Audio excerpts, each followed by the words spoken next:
Welcome, podcast listeners. It is episode number ES335 of the Fret Talk podcast. We've reached the pinnacle. We have reached the ultimate semi-hollow week, and that's the last we'll hear of that. No more. There was a 359, I'm sure, but yeah, I think there's also like 365s as well, but we'll just ignore them at this point. Yep. No, we've reached the pinnacle. This is the end of this running, tired joke. It's time to put it to bed. So it is, of course, episode 355 of the Fret Talk podcast. You are here with your host, Mr. BudgetPedalChap, that's me, and you are joined this week by Mr. Matt Quine. Say hi, Matt. Hi, Matt. Whee! You sound considerably less coffee than you were last week. So, yeah, there is still the chance of a few coughs, but I am definitely less full of a cold than I was 7 days ago or whenever it was. Yeah. It was 8 days ago, wasn't it? Because it was Monday last week. It's Tuesday this week. What's happened to our schedule where we do like Wednesday, Thursday, all at a push on a Friday? You know what? Like that would be too simple. There'd be too much guitar news to sift through by that point. Yeah, and I am busy Thursday, Friday this week, so that's why. You like absolute gigging monster. You've just fresh come off the marathon day of like 4 gigs in the space of 2 days, haven't you? Yeah.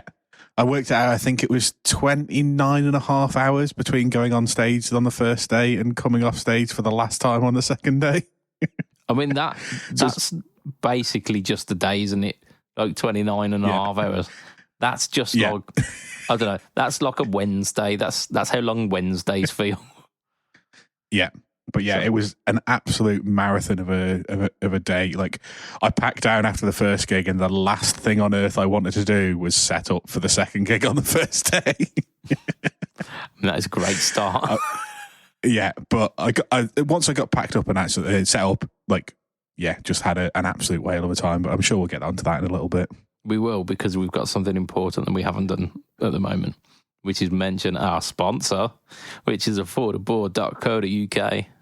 They bring you pedals from such companies as Demon Effects, JSFX, Muskie, Joyo, 4D, K-Line, Nux, Movil, and Chord at amazing prices. All of them amazing prices, not just Chord. In fact, actually, I saw the fact that Affordable are doing Movil prices cheaper than some AliExpress stores, which is mental. Absolutely That's definitely mental. Yeah. That's just crazy. They are a UK company, of course, with all of their stock ready to ship in fantastic recyclable packaging. Check them out at affordable.co.uk. The Vox AC pedal, whatever it was called, the Diamond 63. Diamond 63? Yeah, that will be dropping at the end of June, just in case you're wondering.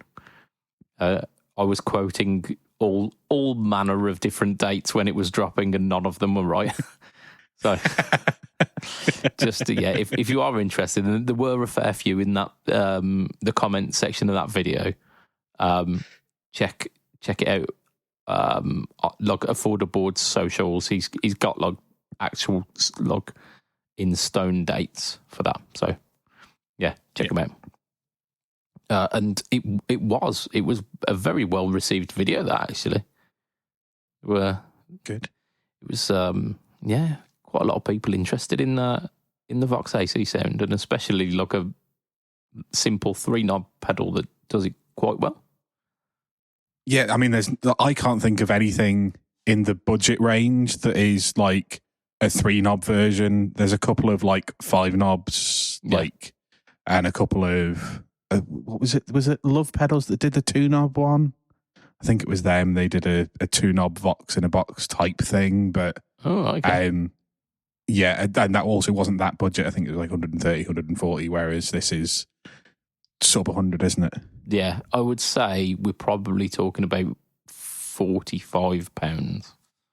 Yeah, which is a very different price point. Yeah, absolutely. And that's just me taking an estimate with this one, because that tends to be where the other Nux pedals sit. It might even be less. So, look, keep a lookout for that one. Yeah, I mean, you'd even mentioned on the channel that it's quite a faithful recreation to the Vox AC tone.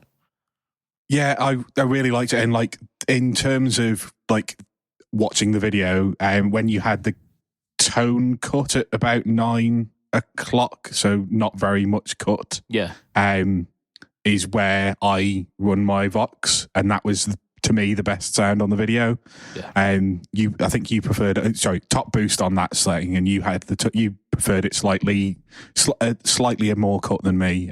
But yeah, like nowhere near a lot of cut. Yeah. On the top boost channel was where you were kind of enjoying it, and yeah, I think for me, top boost, low amount of cut, and just have it quite bright and just absolutely slam it as hard as you can. Yeah. Sounds good to me. I'm in. Yeah. The one byproduct of that of me shooting that video though was the fact that I was loving the Vox tones a little bit too much. I was like, oh, I could probably get a Vox amp and like enjoy the real version of this. Yeah. I mean, AC15s aren't that expensive these days. You can get a second-hand one for like 300 quid, can't you? Yeah, almost certainly. The only thing that's holding me back at the moment is that I've got nowhere to use it. Like, I'm not gigging, so yeah. But if I find myself in a band, like within the next kind of couple of months, I will almost certainly treat myself to a Vox and go, well, I suppose I need this for the new band. Like I can't use my old tone because that was there. Yeah, that was my old band's tone. I can't use that anymore. Yeah. Yeah, that's how I'm going to justify it. So, yeah, I'm a little bit hankering for a Vox, which I suppose it's not a bad place to be, is it? Absolutely not. Yeah. Right, we've got some news. We've got some news this week. I say news. I mean, we've almost got some news, but as per usual, we open this podcast with a bit of shit news.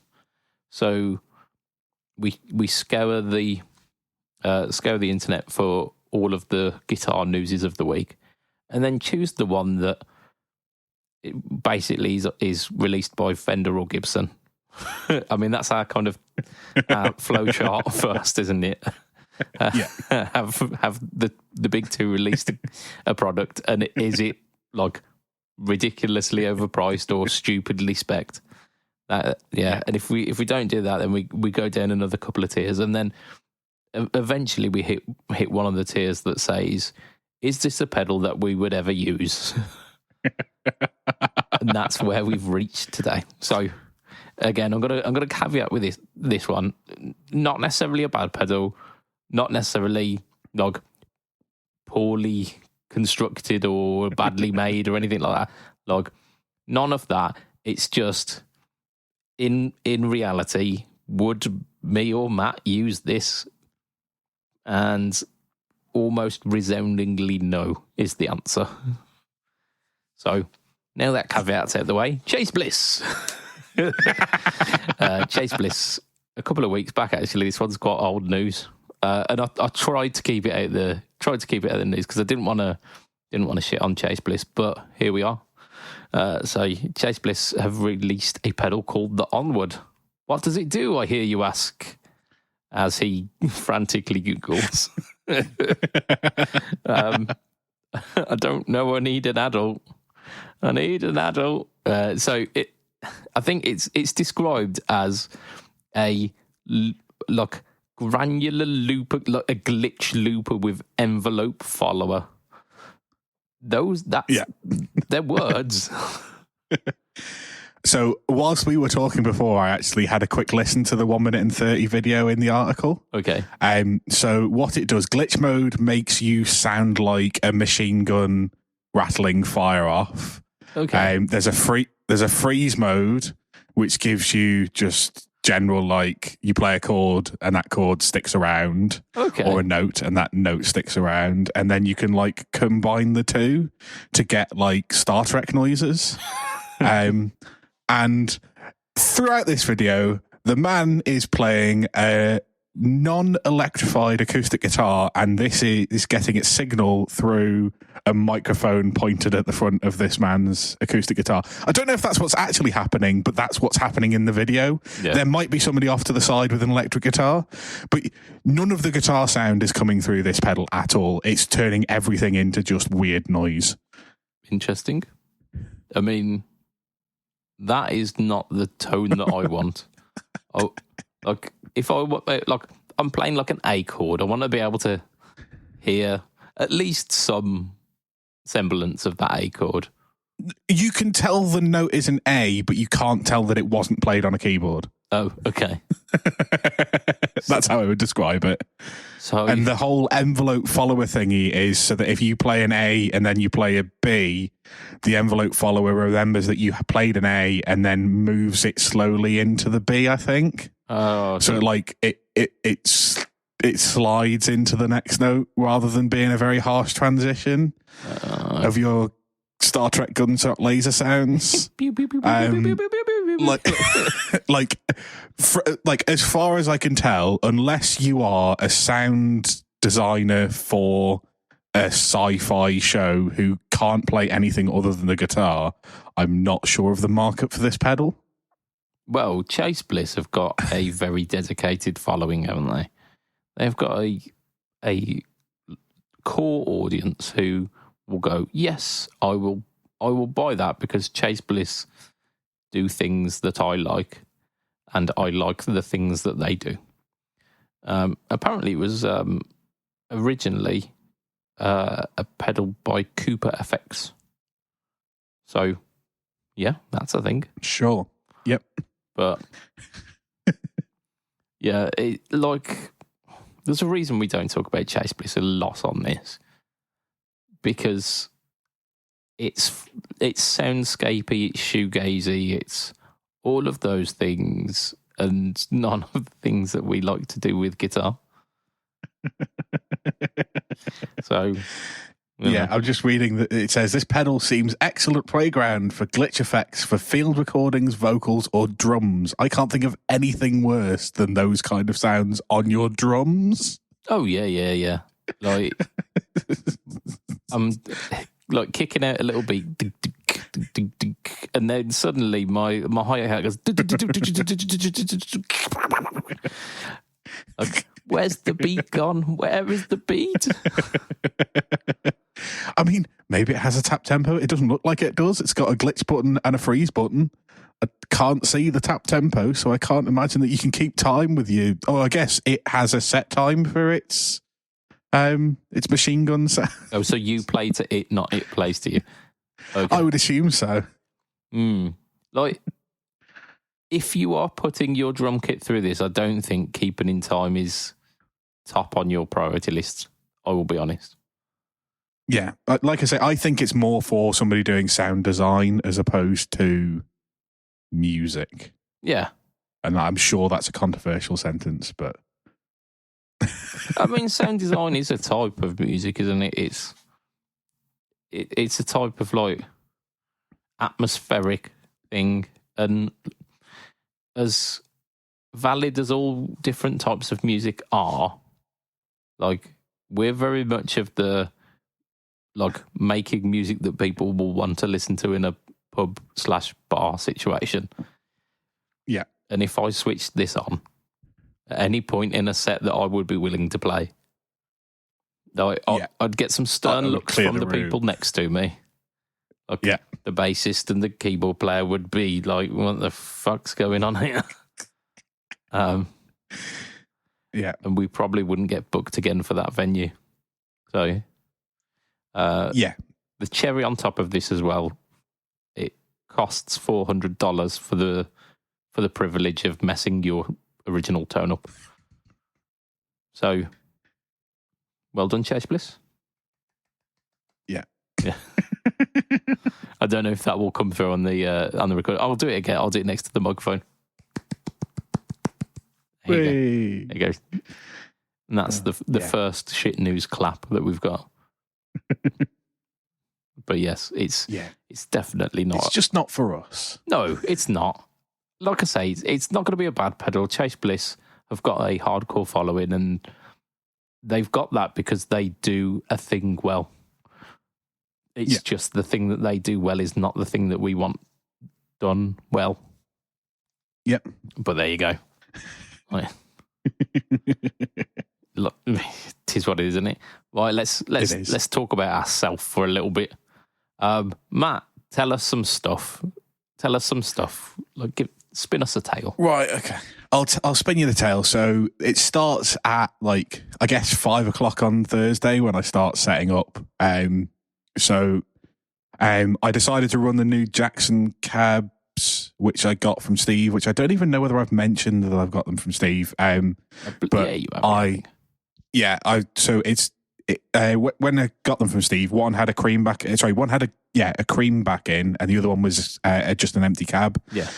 So I've put a Celestion G12 H55. It's like the greenback, but it's the one from the old. Was it Bass Breaker, Marshall Bass Breaker? Is that the bass amp that everyone used as a guitar amp back in the 70s? I mean, Fender made a Bass Breaker. Yeah, no, it must be I don't know. It was in a Marshall amp that was basically a bass amp. I can't remember. I was talking to the guy from Watford Valves about it when I was ordering it, because apparently the Celestion don't make them anymore and stopped making them about 10 years ago, and he basically bought as many as he could because he loves the speaker. Yeah. And Steve had put me onto this, and it's what Paul Kossoff used to use in his Marshall stacks, and there's a few other famous guitarists over the years have made sure that their Marshall cabs have had these G55 specific. They basically just give a bit more low end than the standard ones. Their resonant frequency is 55 hertz as opposed to I think 80 for the standards. Okay. So they just a little bit lower and chunkier. So I put that in the ported bottom cab of the two, and this was my first chance to plug both the creamback and greenback in at the same time and then crank it up a bit because it was an outdoor stage. Yes.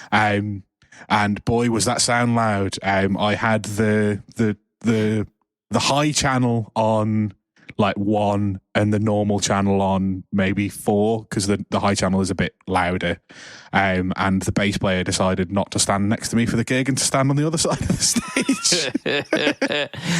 He was like, yeah, I'm struggling. I was like, I can't turn it down any lower really without not getting the sound that I'm after. So I faced it slightly not into the crowd and into the side of the left-hand side. So I was stood on the left and then, faced it away from the stage just that it wasn't completely filling the stage. But yeah, I didn't even crank the SV20 and got a massive sound.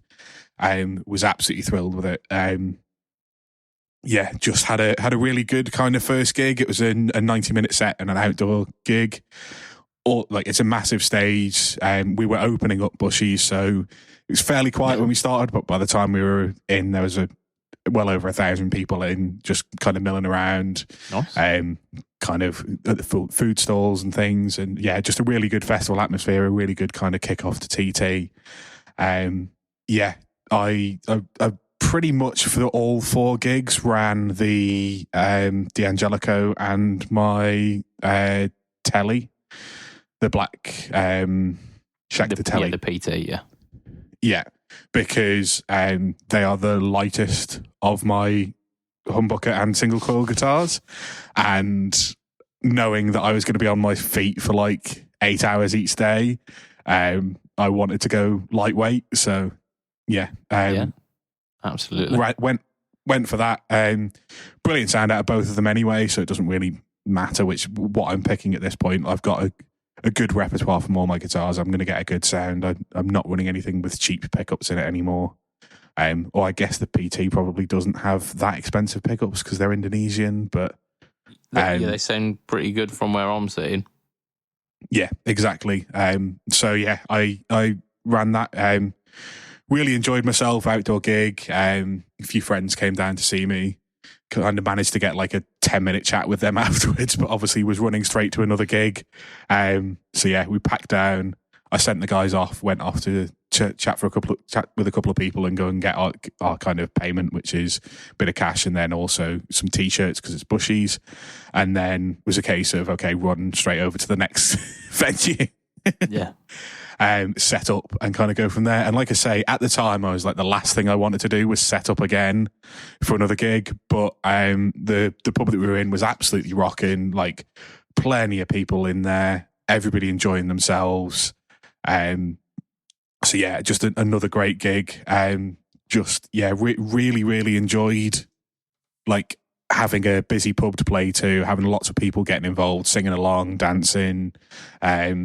Just a very kind of good start to my my TT fortnight. And like I say, I'd been full of a cold earlier on in the week, so I hadn't really enjoyed my kind of my week off before that. But like I was coming towards the end of the cold anyway, and yeah, just to have that as like your first gig and day, just really, really good crowds, really good.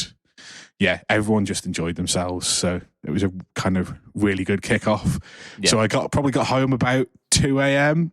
Went to bed, woke up the next day and was like, okay, well, I've not got long and then I've got to drive all the way. Like I went to Ramsey, which is a town that's normally like a 20-minute drive, but because the TT course takes up the main route from Ramsey to Douglas and is one way, you have to go a long way round. So it was actually like a 40-minute drive to get up there. So there's a bit more planning involved. Got up there and then, did two gigs with two different bands on the same stage. So that was the one really good thing about that one was I set up once and then I didn't have to like pack down and then set up and then pack down again. It was just one setup, two gigs. And the minor caveat was I did have to remember like 60 different songs because it was two different bands. Which is, it was definitely interesting. Like the sheer panic of going, okay, I've remembered the set list for the other band because I was playing that all last night, but I haven't played with these guys in like a month and a half. So we did one practice where we added some new songs and didn't go over anything that we've played before. So hopefully I remember it. I mean, that's classic gigging, that, isn't it? Like, yeah. Nothing wakes you up better than a little bit of a squeaky bum time. Yeah.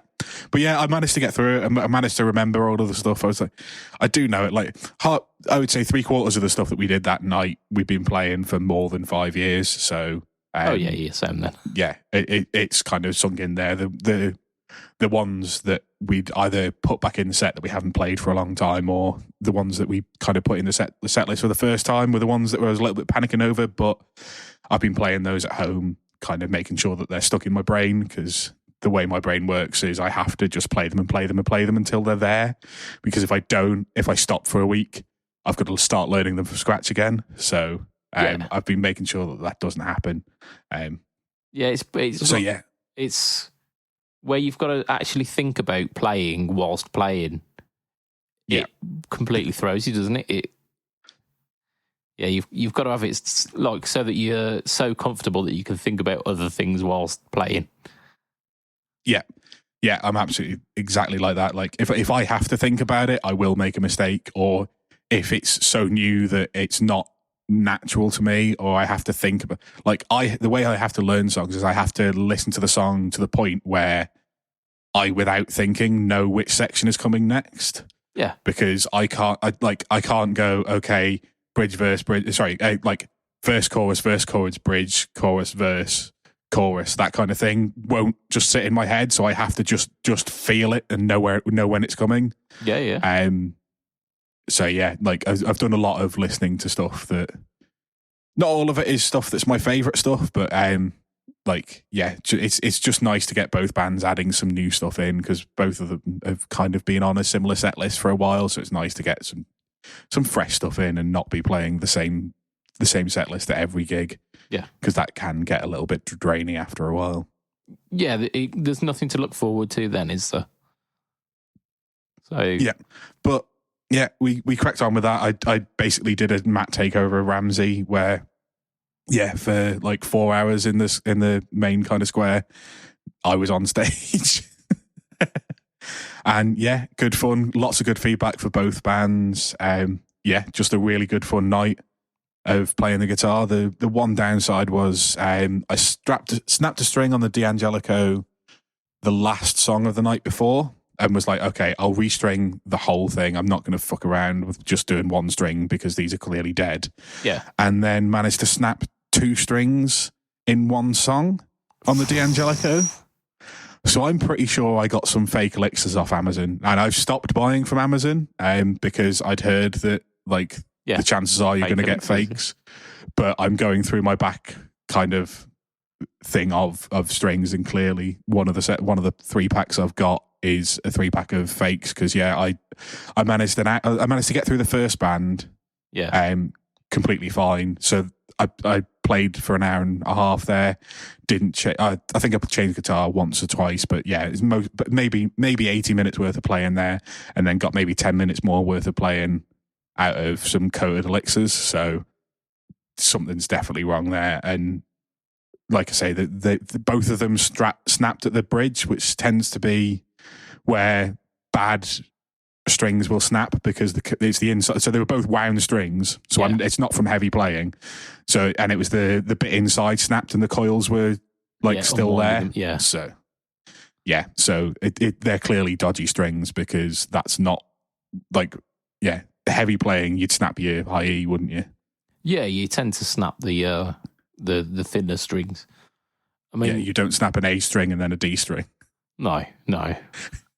Look, I think I have snapped an A and a D string maybe once each in my entire tenure of playing guitar.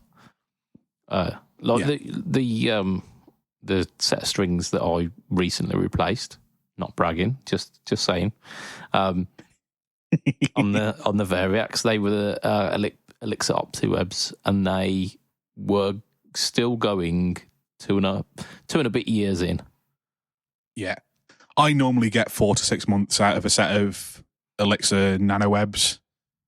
So yeah, the fact that I got less than 2 hours leads me to believe that they weren't actually Elixir NanoWebs. Yeah. And it's at a point now that you'll have bought them so long ago that you can't track back to who sold you those specific ones. No. So yeah, I'll bite the bullet and I'll make sure that I'm buying not from Amazon anymore, because I'd heard kind of bad stories, so I've stopped buying. But obviously, there was a time where I was just buying strings every month just to make sure that I had strings for all my guitars for a while. Yeah. So yeah, I'll just use through what I've got. If I start like this was a 3-pack. This was the first set of strings I've had out of it. So that whole pack is now dead. There's no point in me trying the other strings in it because it's just the same is just gonna happen. So I'll just eat that 20 quid cost and just say learn for the future and buy from reputable music shops as opposed to buying from Amazon. Yeah, absolutely. I mean, just FYI, I've got an affiliate link to Thomann who are doing 3-packs on offer at the moment, just in case you're on. I don't even buy them from Thomann myself. I buy them from Strings Direct. The problem with Strings Direct is they charge postage to the Isle of Man and they don't to the mainland of the UK, so I don't tend to want to buy there. But I guess Thomann were going to charge me if I'm not spending 80 quid, so I think I'm going to have to pay postage regardless of where I'm just getting buy 80 from, quid's worth of strings. What are you messing about, Matt? Yeah, that won't backfire when I've got 3 years worth of supply and then I've got strings that have been sat in the corner slowly tarnishing for 3 years. That's it. Coated strings that are starting to rust and you're like, hang on a second. Yeah. So they're on offer at the moment at 21 something a pack of 3, which is a pretty decent price. So 80 quid will get you basically 4 packs of 3. Yeah, which is a good couple of years worth of strings, but I'll definitely have a look. I mean, for me, that's a decade, mate. Yeah, but I restring at least 5 guitars every 6 months.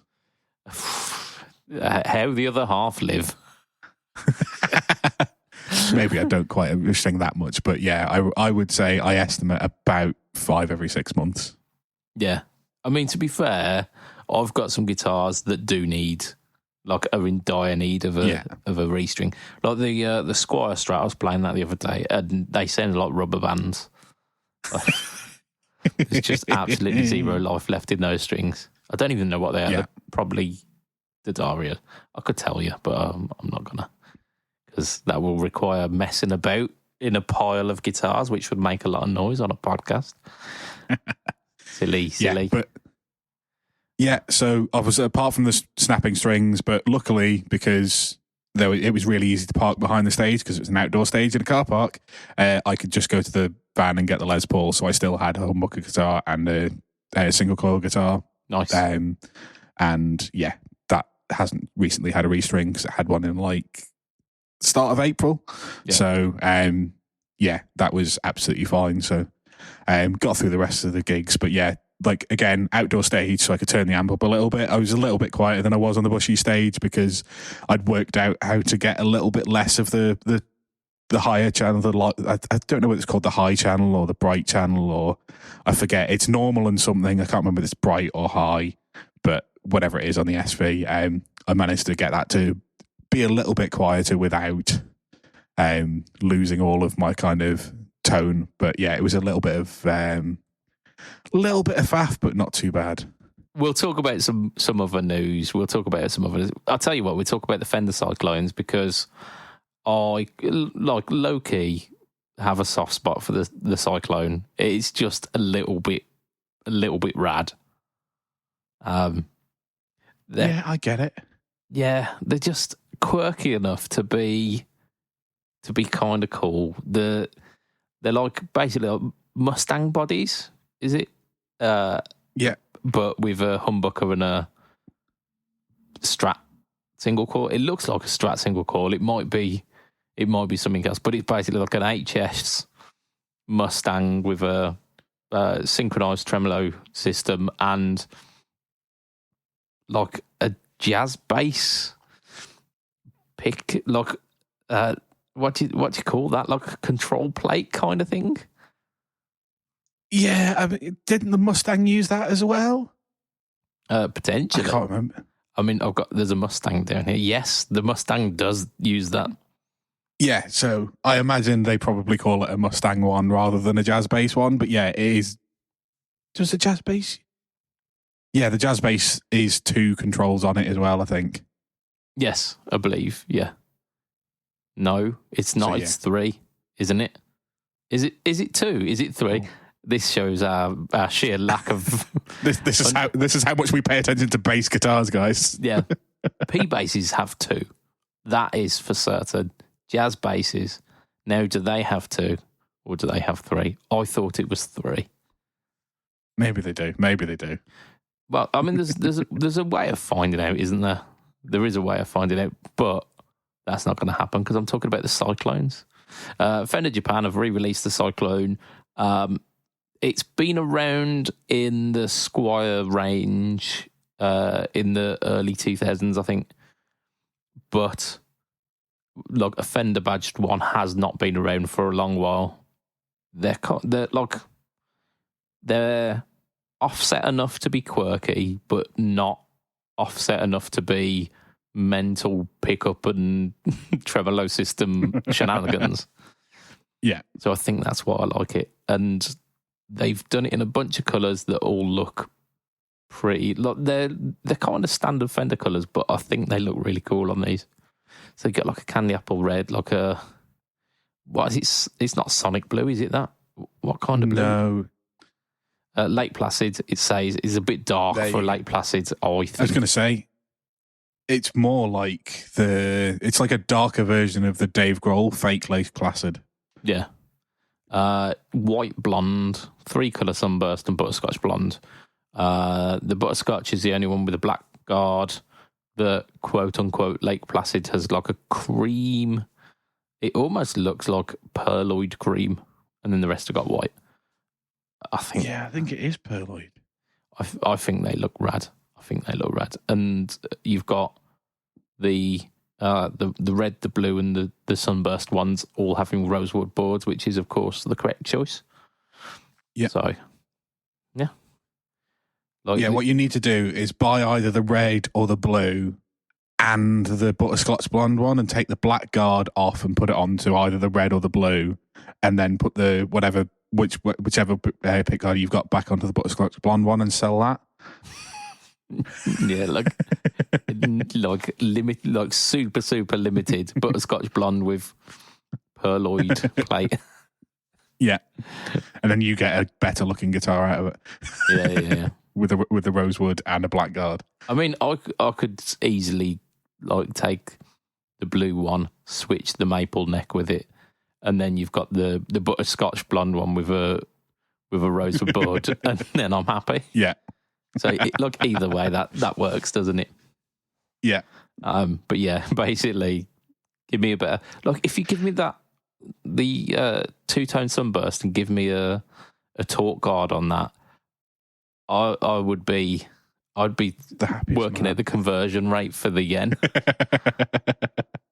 So, like all of the Fender Japan cool versions of guitars, they are Japan exclusive, because why would they release these to the rest of the world when they can just hoard the nice stuff like a greedy little dragon? Yeah, I don't get it, because they get so many cool vintage guitar or vintage style guitars and so many cool things that people will remember. Like these are early 90s they and haven't been seen since, and we've had some other really cool kind of 80s 90s Fenders, and then 60s spec Strats and 50s spec Strats and Tellys. And they're all Japan exclusive. And then what we get is the same fucking Fender player, but with another number added on the end. And they've added some purple to the colouring to make them slightly different colours. Yeah, we get basically bland, boiled potatoes, the musical instrument equivalent of boiled potatoes, whereas they get a nice creamy mash. Yeah. With buttery and creamy, maybe with a bit of chive in there as well. And we're looking at their plate, and we've got these sad ass boiled potatoes on our plate, and we're it's basically the same thing, but fuck. Yeah. So, yeah. I think I might be hungry. And I don't want potato. Yeah, so far, I don't know whether it was in the podcast or before, but we've had a meat metaphor, a steak metaphor, and we have, yeah. And now a mashed potato metaphor. We do, yeah. We do. I think something might be on your mind. Almost certainly. I don't know why. I've already had my evening's meal, and I had a wonderful slow-cooked gammon, slow-cooked in apple juice to bring out the sweetness, with carrots and onions in there as well to kind of give it flavour, and then glazed in honey and mustard. So you've had a posh meal. I have. It was... So we're talking 8 hours worth of slow cooking with another 30 odd minutes worth of oven baking to add the crispy outside. So the best part of 9 hours worth of prep time for a meal that took me 7 minutes to demolish. Oh dear. I think my mouth might just be sad that it's not eating that meal still. So I'm sorry if there's any more food metaphors that come out of this podcast, but it was delicious. If anyone wants the recipe, hit me up in the Fret Talk podcast group, by the way. I'll happily share that one with you. Cool. So the old cyclones, I think Japan are just taunted us at this point. It is 140,800 yen. I don't know what that means. I don't need to know what that means, because it will only make me sad, because it will be cheaper than it has any right to be. It'll be about £700, I think. And then we'll be sad that they don't do them over here. Come on, am I right? I don't know, because the Google calculator stopped working. Oh, no. Even Google's on my side here. It doesn't want me to know. Oh, dear. Right. What did you say? About 140,000. Yeah, about how much in sterling did you think it was? I said it was about £700. It's £711.96. Fucking get in.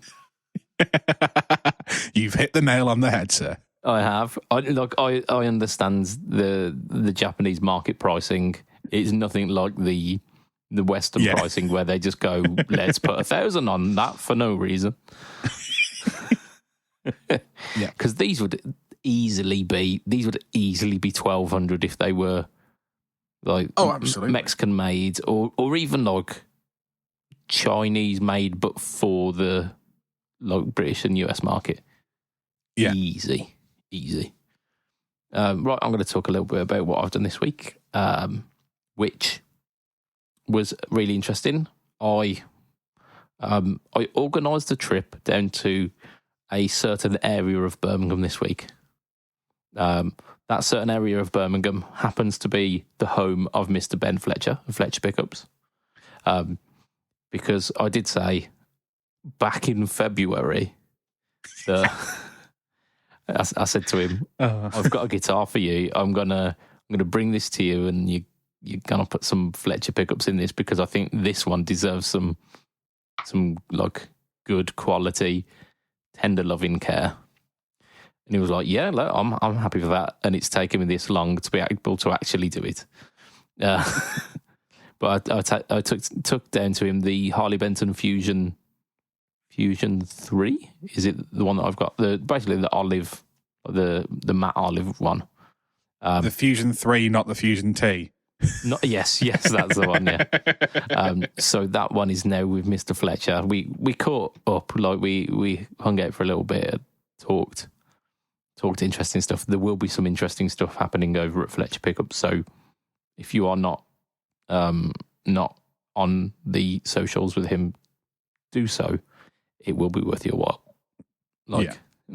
He's doing his standard thing. He's crazy mad scientist, tone wizardry. So just like you're getting a little tip off here. Just be part of the socials.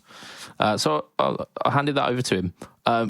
But I also last week or the week before saw a post on Facebook by Johnny over at the Budget Guitar Show.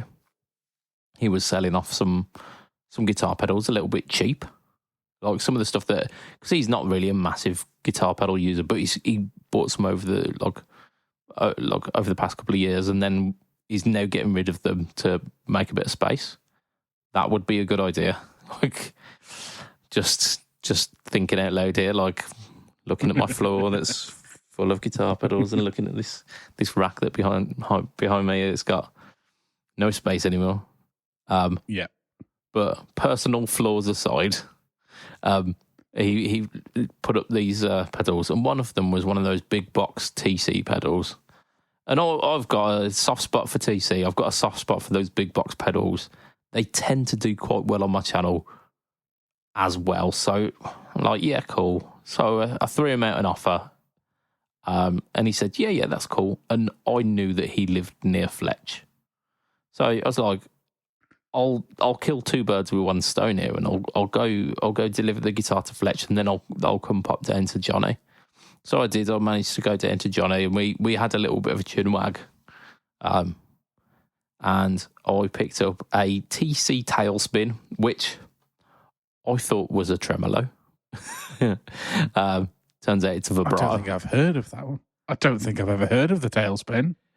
So essentially, the Tailspin it's in like a kind of dark turquoisey blue finish. Yeah. And hints very heavily at the inspiration that it may have So if we think back, the old TC, like the big box TC pedals are reworked Behringer pedals, basically. So they fix all of the problems with the Behringer pedals, which were the fact that it was in a plastic case and had horrible switches. So puts them in a nice case, tweaks the circuits a bit so that they're like top notch, puts top mount jacks on them, and everyone's happy. Yeah. So I'm almost certain that this will be a very closely inspired by Boss VB2.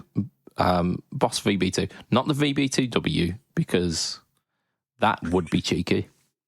Yes. But would also probably be more than those big box pedals would cost as well, given that the VB2W is probably a 200 quid pedal. Yeah. But the vintage Boss VB2s are still fetching quite a premium.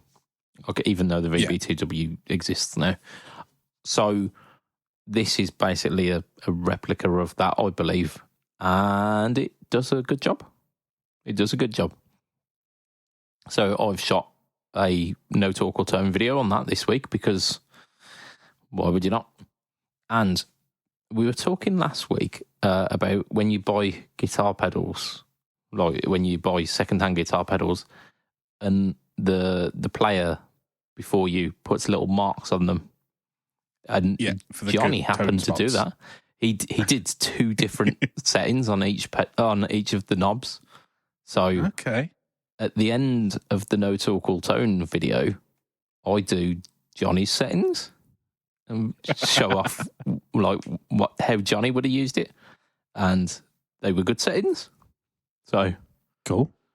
There you go. You get a bit of bonus Johnny vibrato. So yeah, I did that this week. Nice. I also recorded a video for Pedalboards of Doom. The video was about compact modelers, and you would think a compact modeler that I have been raving about the past couple of weeks would feature on that list. Did not. It did not. I did it for a reason. All of the modelers that were mentioned, and I'm not going to give you the list here. You need to go watch the video if you want to hear it.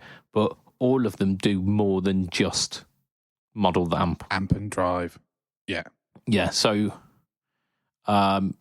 they tend to have like expression capabilities, MIDI capabilities, and that you can add a few more effects to it. So that's why the Tonex stuff didn't get into this list. Yeah.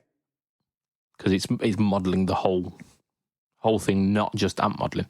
Well, like the rest of them are rig modelers, aren't they? They're not modelling just your amp. They're modelling your amp and your pedal board if you want them to. Obviously, depending on the amount of processing and DSP they've got, they'll do it to a greater or lesser extent, but they've all got more than just a drive pedal and an amp, whereas that's what the Tonex does, isn't it? Yeah. And that does rig modelling to a degree, but doesn't do any modulation or time-based stuff. Yeah, so, and I think most people would have that in there. Like if you're thinking about modelling your entire rig, you're thinking about, your delay pedals, your phaser or flanger or chorus, whatever you kind of like. I don't think there's many people out there that don't have at least one modulation or time-based effect on their board, unless you're a blues guy with a Fender amp that has tremolo and reverb in it that you use. Yeah. I wonder where you were going with that. I'm going to say, I'm a blues guy. But your amp doesn't have built-in tremolo and reverb.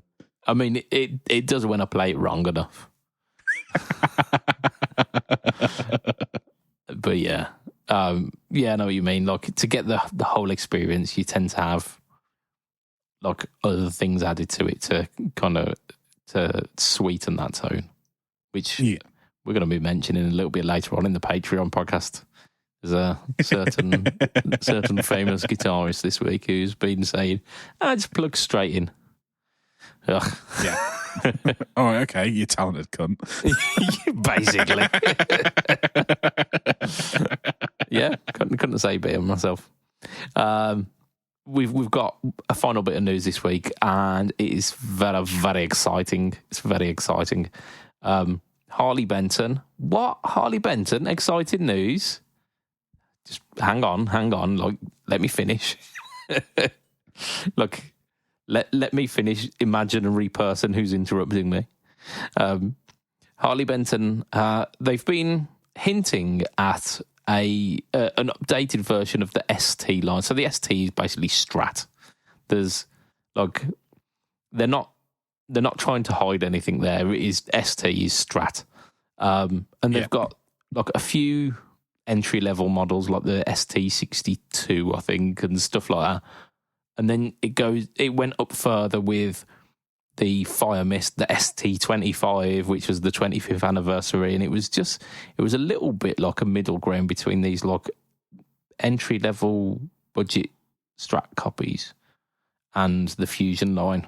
So the ST25 had stainless frets, locking tuners, a 2-point tremolo system, Harley Benton stamped, but 2-point tremolo system, and you're thinking like, yeah, like this could be good. And then they hinted that it had been so popular, like the 25 for 25 thing had been so popular, and especially the Strat one, that they were thinking of doing a line that was kind of inspired by that. Yeah. And if they would have just done that, where it was basically like the same thing as the ST25, but instead of like the Fire Mist colour, like a few different colours, and maybe like a maple and a Indian laurel fretboard version, like that would have been good enough. That would have been fine, because they were solid instruments as is, and they were like they're great quality, especially for the price that we were asking. But they didn't. They got that, and they went, we can do better than this. We can take this even further. And that's basically what the ST Modern Plus is. They've got a few different upgrades. Like some of the things are definitely upgrades. Some of the things are just different. So you've got a compound radius fingerboard, which is 12 to 16 inch, which the originals were just 12 inch, I think. Some might like that, some might not, but it's definitely leaning towards that modern thing. Charvel DK24 Pro mods have that, so it's hinting towards that. Stainless steel frets again with rounded ends, apparently. Graphtec nut, locking tuners as well, same as before. The pickups are no longer Roswells, which is an interesting thing. So they've gone for Tesla. I think they've done a few models with Tesla pickups in them before, and I haven't heard much about the Tesla pickups, but it seems like Harley Benton are listening, that people aren't particularly sold on the Roswell pickups, and they're trying something new. They look cool. Like they've got the one that I'm looking at is basically the seafoam green one, which has got a darker wood board. I think it's laurel still. It is laurel. It is laurel. Yeah. So laurel board, but it's dark laurel, so it looks kind of rosewoody. It's actually surf green. It's not seafoam. It's a bit lighter than that. But then parchment scratch plate, and then cream pickup covers, which looks very nice. And then this one's for you, Matt. It's a covered chrome humbucker in the bridge. Yeah, I saw the link that you sent through, and that would like the one in that is a like a bound top, like kind of flamed maple top, and I was like, oh, this isn't anything like a classic Strat. And then I scrolled down and saw the back of a different one, which is the green one you're on about. And I was like, oh, hang on a minute, they are doing classic Strats as well. And yeah, the fact that they've got covered humbuckers, just chef's kiss, just perfect. And that Lake Placid blue one, a sparkly Lake Placid blue with a mint green board, Indian laurel fretboard. I have not seen. I must see. Come on. Oh, yeah. I've got it. It's like a sparkly Lake Placid blue. Yes. Yeah, yes, that's just, I am all over that. That's very nice. Yeah, Lake Placid blue. Yeah. Single tone, master volume. Indeed. Because they know how to make a Strat. yeah. Like it's the modern version, so they've done exactly that. So this version, if the old version was the midpoint between the Fusion and the standard ST line, this is now the midpoint between that ST and the Fusion line. So they've taken another step forward towards the Fusion. Yeah. And kind of tidied up a few of because some corners were cut with the fire mists. Like it wasn't a Wilkinson tremolo, which the Fusions have got.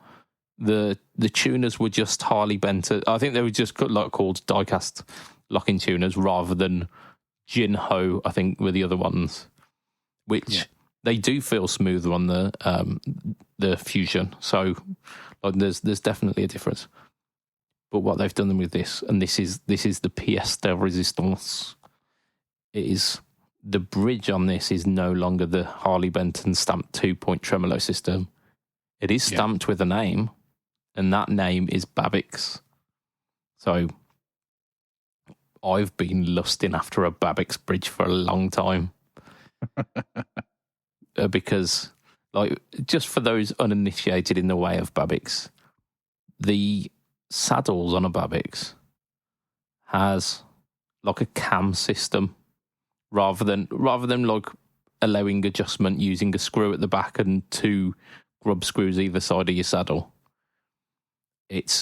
Everything's done via a very precisely machined cam system, so it's all very smooth and you've not got little grub screws sticking at the top. It's all just raised and lowered on like a twisting cam, and the adjustment is smooth and very fine, and then the adjustment on the intonation also is smooth and fine. So it's all just very, very almost over engineered bridge parts, but engineered in a way that is designed for perfect comfort. Adjustment and comfort, because there's no sharp edges on that, because everything's hidden underneath the big thick steel cam, the cam based saddles. So it's probably going to have a bit more mass to it as well, which should add to the sustain of the instrument. And just Babix bridges look good. They just look good. Yeah. It's also the last thing that you'd expect on a Harley Benton guitar. Yeah, absolutely. You think Babix, well, I think Babix great bridge, and I think of $2,000 instruments. I don't think of sub £400 instruments. Yeah, and that's the realism of this, isn't it? They go the flamey top versions go up to £380-ish. Yeah. The more Fendery style ones, the ones that are the Lake Placid, the Shell Pink, and the Surf Green ones, £342. Yeah, that makes it hard to not go, ooh, indeed. Might be one of them. Absolutely. I'm just looking at the Shell Pink as well, and shit. Yeah, the board puts me off the Shell Pink one, because it's only the roasted board. There's no laurel board. Yeah. But yeah, I haven't got a Shell Pink yet. I haven't got a Shell Pink one. Oh, they do a Olympic white as well. Oh, with a black guard. Oh no, it's all over. It's all over. Oh damn. Yeah. They also do lefties as well, which is really, really cool because they could easily have just ignored the lefties for this one and just went, you know what? Fuck you all. But they've not got the full range in lefty, but they've got a few for the lefties, haven't they? Yeah. And that's cool. I don't think it's an additional price for the lefties as well. $342. There you go. Shell pink, which is probably going to be one of the more popular colours. And it's So Harley Benton have won Guitar of the Year, I think. Well, the one thing that goes against this is the exact guitar you were looking for last year with the roasted maple neck and the stainless steel frets, and it's actually a Fender style one, not like when you bought the Fire Mist. This is what you wanted, isn't it? Yeah. If it had this pickup instead of the Fire Mist double single coil thingy, I don't know what you call them. The hot rails, is it? Yeah, hot rail style pickup, like. This is what you're after, though, wasn't it? Like a classic-looking HSS Strat. Yeah, basically. I was basically looking for a Charvel Pro mod, but not having to pay close to $1,000 for it. And to be fair, I found that with the Fusion. I found that with the ST25. I don't need one of these. Does that mean that I'm not going to get one of these? It remains to be seen, doesn't it? I can see the vintage that I bought the other week no longer being around, shall we say. Because I can't justify having both. Yeah. But the aesthetics on these, and if I accidentally shipped it via Fletch instead of direct to here. You wouldn't even need to listen to those Tesla pickups. You could hear what it says. Oops. Fletch, sorry, I got this address off your website. I hope it's your address. There's a guitar coming. Can you put some pickups in it for me? Absolutely. Just put something tasty in it. You know what you're doing. Yeah, completely. And that's what I told him when I took the Fusion there. He says, "What do you want?" I said, "I want it to sound good." Just trust you. There you go. Yeah. So there is that. My one stipulation was that it had cream covers. So I'm hoping that you'll be able to get a double cream humbucker. Because because apparently the double cream pattern with DiMarzio is a bit of a myth. Okay. Yeah, they've got a patent on double yellow bobbins, but not double cream. Okay. So we shall see. But yeah, I think that might be the end of the standard podcast for this week, which it is. I'm going to extend a thank you to you lot for sticking around. We have appreciated having you here. And just thank you so much. We're going to extend a double thank you to our sponsor, affordable.co.uk, who, if you are after budget pedals, go there. Just try there first, because great prices. James is a massive legend. So keep him in business. Buy stuff from him, and you don't run the risk of buying stuff from AliExpress, and you go, it might arrive.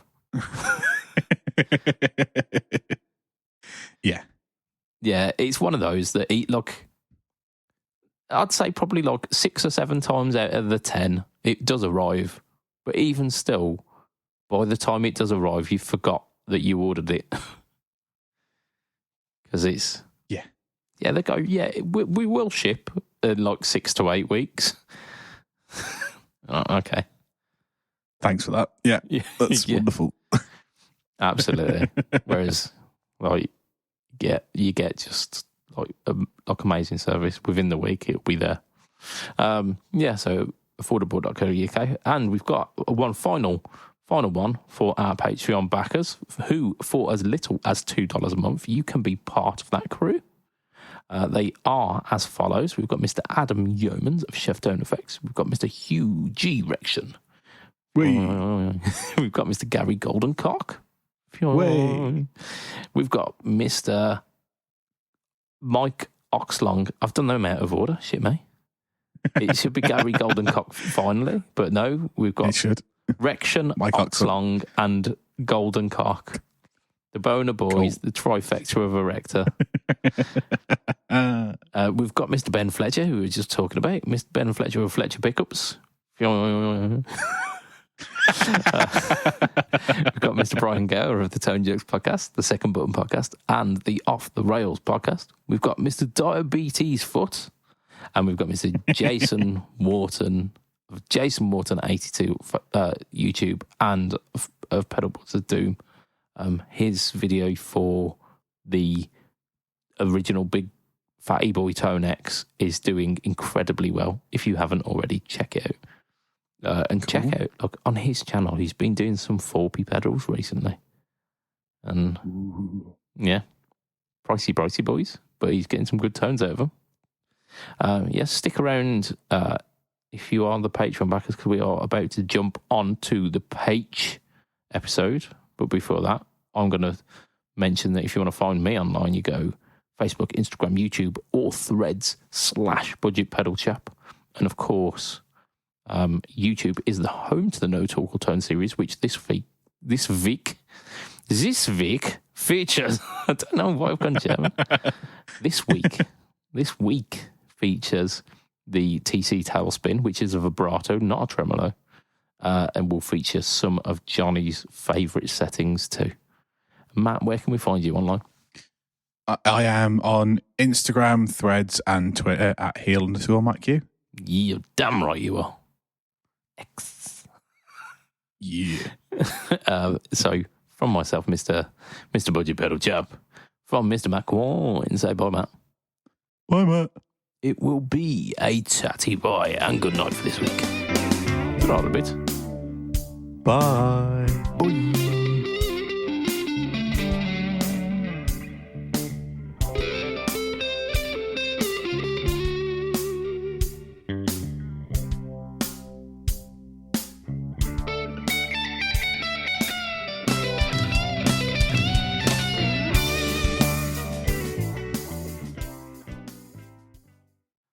We argued all day over what to call a medieval soldier, but it was getting late, so we called it a night.